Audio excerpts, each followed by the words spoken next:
Bonjour à tous, bienvenue dans la deuxième version de mon premier tutoriel Blender. Je n'étais pas très satisfait de la première version qui était dans des vidéos trop longues, donc j'ai surdécoupé toutes les vidéos et j'ai tout réenregistré pour vous proposer cette deuxième version. Dans cette première série de 11 vidéos, nous allons modéliser et représenter un connecteur SMB radiofréquence mâle. Ce connecteur est utilisé dans des domaines scientifiques pour faire des mesures en radiofréquence. C'est un bon sujet de démarrage pour présenter les bases du logiciel.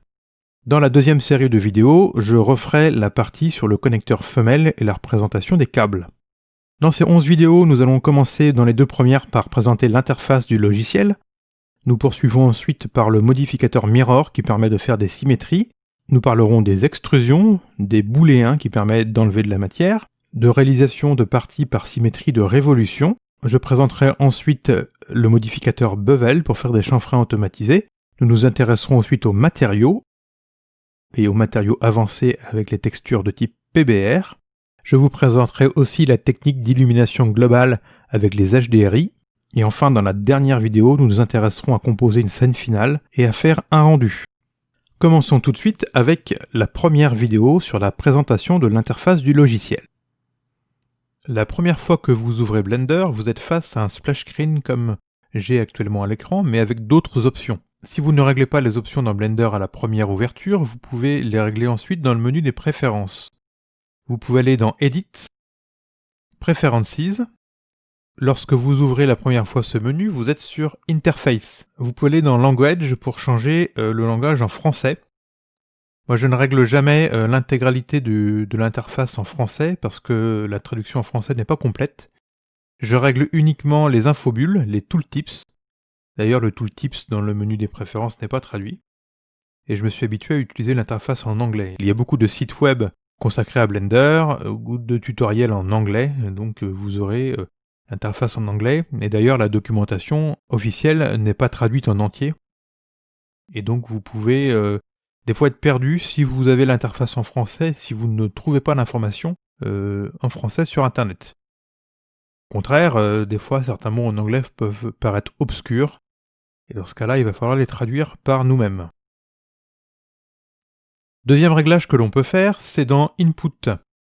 Pour ceux qui n'ont pas de souris 3 boutons, vous pouvez cliquer sur Emulate 3 Button Mouse et vous pouvez donc émuler le bouton du milieu avec un Alt plus clic gauche.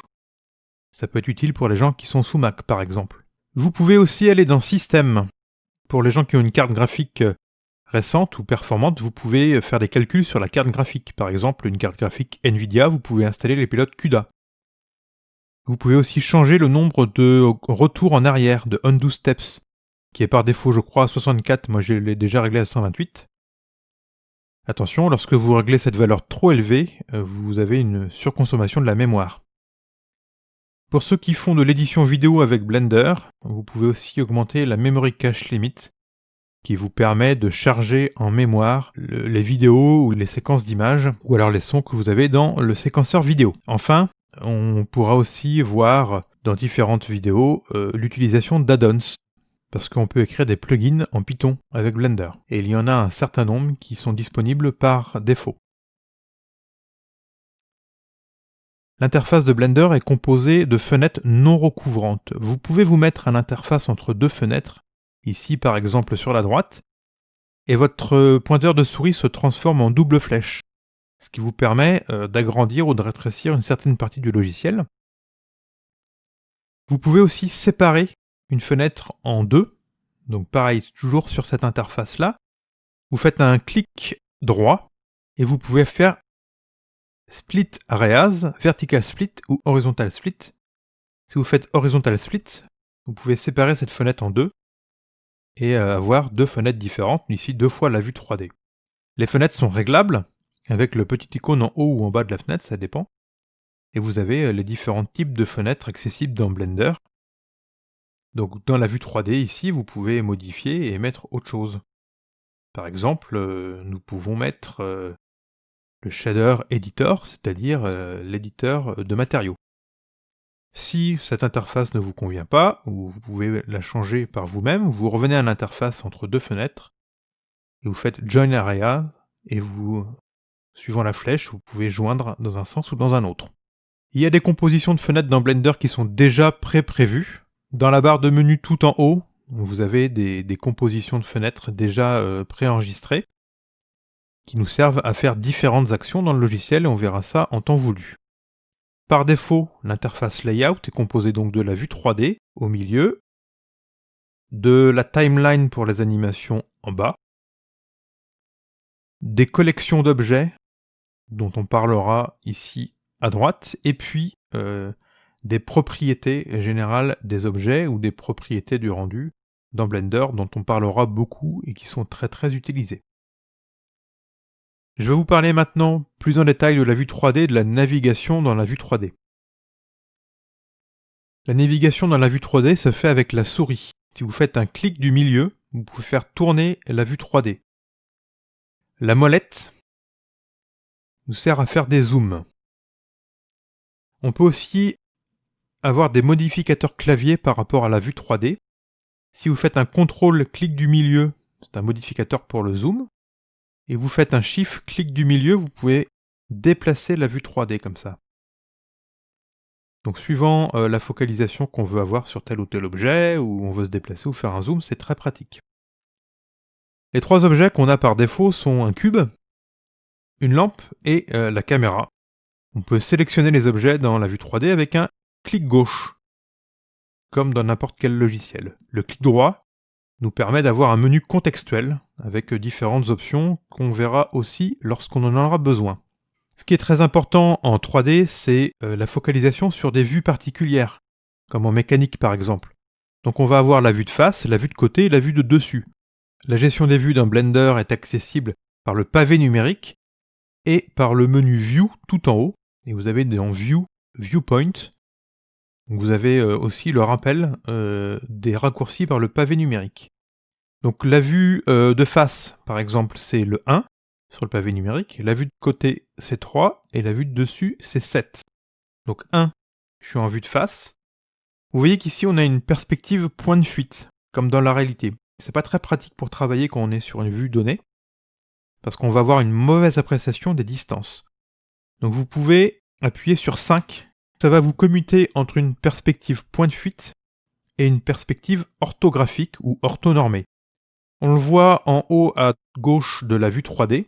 Là, on est en front orthographique. Si vous appuyez sur 5, vous êtes en front perspective. Donc 3, je disais, vue de côté. Et puis 7, vue de dessus. Si on retourne dans le menu View Navigation, Viewpoint, pardon, vous avez la vue caméra, donc 0, qui est la vue à travers laquelle vont être faits les calculs finaux. Et dans une animation, par exemple, on peut modifier la caméra pour changer de point de vue sur les objets. Et puis on voit aussi dans ce menu-là qu'on a Contrôle, qui est un modificateur pour regarder derrière. Donc par exemple, Contrôle 3, la vue de gauche, Contrôle 1, la vue de derrière, et Contrôle 7, la vue de dessous. Donc on peut faire ça, Contrôle 1, la vue de derrière, Contrôle 7, la vue de dessous, Contrôle 3, la vue de gauche. Si je suis en vue de face 1, vous pouvez appuyer sur 9, c'est un switch pour regarder ce qu'il y a derrière. 7, la vue de dessus, j'appuie sur 9, j'ai la vue de dessous. Et puis 3, pareil, et 9, voilà, c'est très pratique. 4 et 6 vous permettent de faire tourner la vue comme ça. Et 2 et 8 vous permettent de faire tourner la vue en haut et bas. Et point vous focalise sur l'objet sélectionné. C'est très pratique si on est perdu. Par exemple, si vous avez très dézoomé, avec un peu de chance, vous pouvez sélectionner un objet. Donc si un objet est sélectionné, ça marche. Sinon, vous pouvez sélectionner un objet dans la liste des collections ici, et appuyer sur point, ça vous le refocalise. Voilà pour la navigation par défaut dans la vue 3D. Avant de conclure cette vidéo, pensez toujours à enregistrer vos réalisations. Blender peut planter. Il y a un système de récupération en cas de crash, mais on fait un enregistrement et on pense toujours à enregistrer en permanence. Donc File, Save As pour enregistrer sous un fichier .blend. Et puis en cours de réalisation, CTRL S, donc un petit raccourci rapide, CTRL S comme dans beaucoup de logiciels. Et vous enregistrez vos fichiers. Si Blender crash, vous pouvez aller dans File et vous avez Recover, Last Session. Donc Blender enregistre un fichier .blend1 en cours de réalisation. qui est l'autosave. Et puis Last Session, vous avez un fichier quit.blend qui est enregistré dans les fichiers temporaires généralement et qui vous permet de récupérer en cas de crash le dernier enregistrement automatique. Voilà, donc CTRL S assez souvent et on sera à l'abri des surprises. Dans la prochaine vidéo, je commencerai à vous parler de l'édition des objets. Amusez-vous bien!